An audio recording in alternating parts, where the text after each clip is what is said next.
오늘 말씀 우리가 읽은 바와 같이 이 내용은 예수님께서 대제사장 안나스에게 신문을 당하는 그런 내용입니다.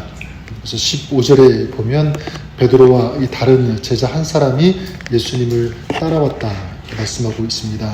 누구라고 밝히지는 않았지만 요한일 가능성이 많습니다.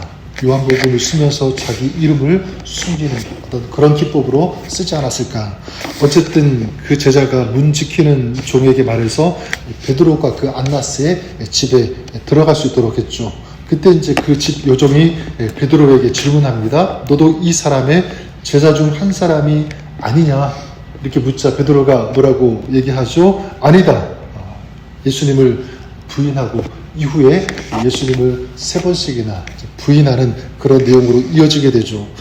저는 오늘 이 말씀 속에서 베드로가 예수님을 3번씩이나 부인하는 그런 내용보다 베드로가 이 추위에 몸을 녹이려고 불을 쬐고 있는 그 모습, 여기에 포커스를 맞추고 싶은데요. 18절에 보면 이렇게 말씀하고 있죠.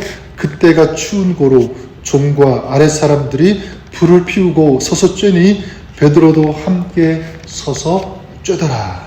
추운 새벽, 이 한기에 떨고 있는 이 베드로. 그래서 그 추위를 떨치기 위해서 이 안나스의 집들에서 팔팔 타오르고 있는 불 옆에 서서 몸을 녹이고 있는 이 베드로의 모습.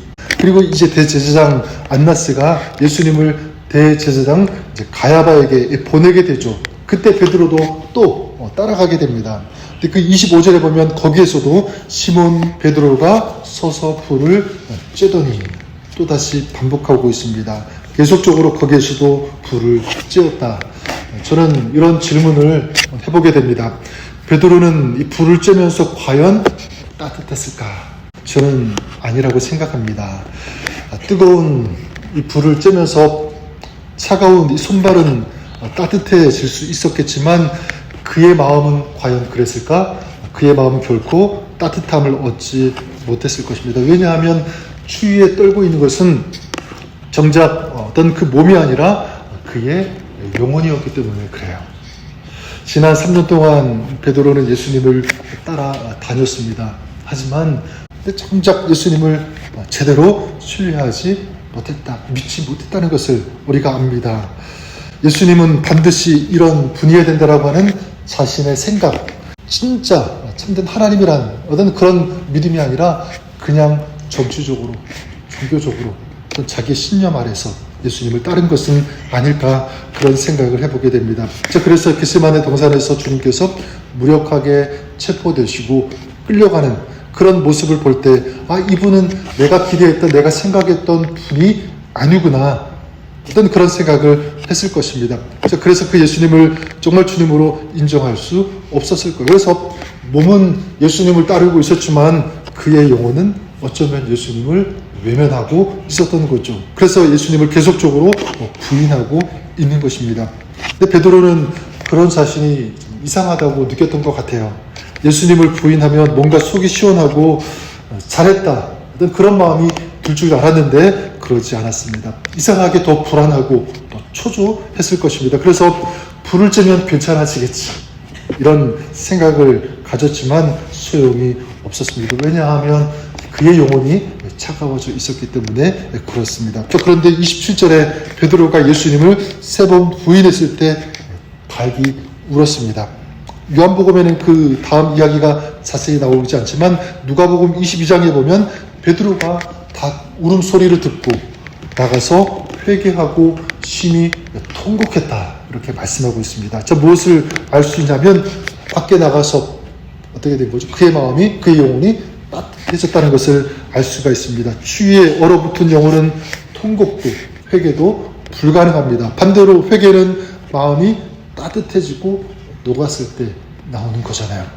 하나님의 따뜻한 사랑이 느껴질 때 자신의 이 차가운 죄가 보여지기 때문에, 그리고 녹아지는 것, 베드로가 뛰쳐나간 이 밖 한길에는 거기에는요 타오르는 뜨거운 불이 없었습니다.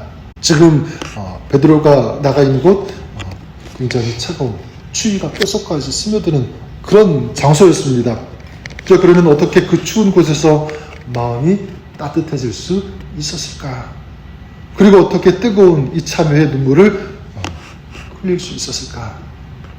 자, 그것은 그 말씀처럼 저는 닭 울음소리를 들었기 때문이라고 생각합니다. 정확히 말한다면 닭이 울기 전에 3번 나를 부인하리라고 하는 주님의 말씀이 생각났기 때문에, 그 말씀은 어떤 말씀입니까? 베드로를 책망하려고 하신 말씀이 아니라 베드로를 사랑하시기 때문에 주신 말씀이죠. 그 말씀이 이 베드로의 마음, 이 영혼 한복판에 지금 파고 들어왔던 거죠. 주님의 말씀의 그 온기, 내가 너를 사랑한다 라는 어떤 그 사랑의 그 음성이 베드로 완전히 그 얼어붙었던 그 마음을, 그의 영혼을 녹여 주었던 것입니다. 베드로는 이 대제사장 집 거기 그 불 옆에 있었을 때 그런 추운 사람이었지만 차가운 광야에서는 따뜻한 그런 사람이 되었던 것입니다. 저는 그런 의미에서 한번 우리 자신을 돌아보시기를 바랍니다. 여러분, 우리는 어떤지, 내 영혼이, 내 삶이 베드로처럼 추위 속에 있을 때 우리는 과연 어떤 불을 쬐고 있습니까? 세상이 주는 불을 쬐고 있지는 않습니까? 근데 여러분, 세상이 주는 불은 순간적으로는 따뜻할 수 있지만 우리의 영혼, 우리의 마음을 녹이지는 못합니다. 내 마음이 따뜻해지고 내 영혼이 따뜻해지려면 무엇이 있어야 되는가? 주님의 말씀이 있어야 되는 줄 믿습니다. 그 주님의 음성, 그 말씀이 들려질 때, 그 말씀이 내 마음을 터치하고 내 영혼을 터치할 때, 그리고 하나님의 영, 성령께서 우리 가운데 임하셔서 우리의 영혼을 따뜻하게 하고 불같이 우리 일으킬 때 우리의 삶은 달라지고, 그리고 정말 뜨겁게 우리의 영혼, 우리 사명, 우리 삶이 회복되어지는 이런 아름다운 역사 일어나게 됨을 저는 믿습니다. 영적인 추위, 이 마음의 추위, 이 삶의 추위에서 벗어날 수 있는 길은 다른 것이 아니라 참된 불 앞에 나와야 된다. 그 불을 쬐어야 된다라는 사실입니다. 그 불은 세상의 불이 아니라 하나님인 줄 믿습니다.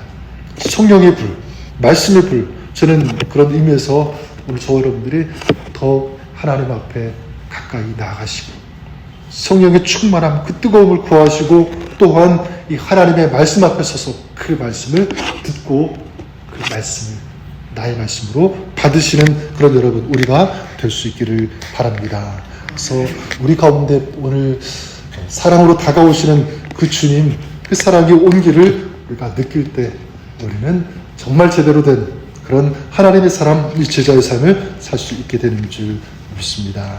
이 말씀의 뜨거움, 이 주님의 사랑의 뜨거움, 성령의 충만함과 뜨거움, 이것을 우리가 오늘 사모하고 구했으면 좋겠습니다. 그럴 때 오늘 우리의 삶 가운데 있는 이런 차가움들, 두려움들, 외로움 우리 안에 자리 잡을 수 없게 되고요. 다 떠나가게 되는 줄 믿습니다. 그리고 그런 삶 가운데 이제 하나님께서 하늘의 역사, 하늘의 은혜를 부어주시고 채워주실 것을 믿습니다. 이런 아름다운 믿음의 삶을 살아가시는 주님과 동행하시는 여러분, 오늘 하루 여러분의 삶이 될 수 있기를 우리 주님의 이름으로 간절히 축원합니다.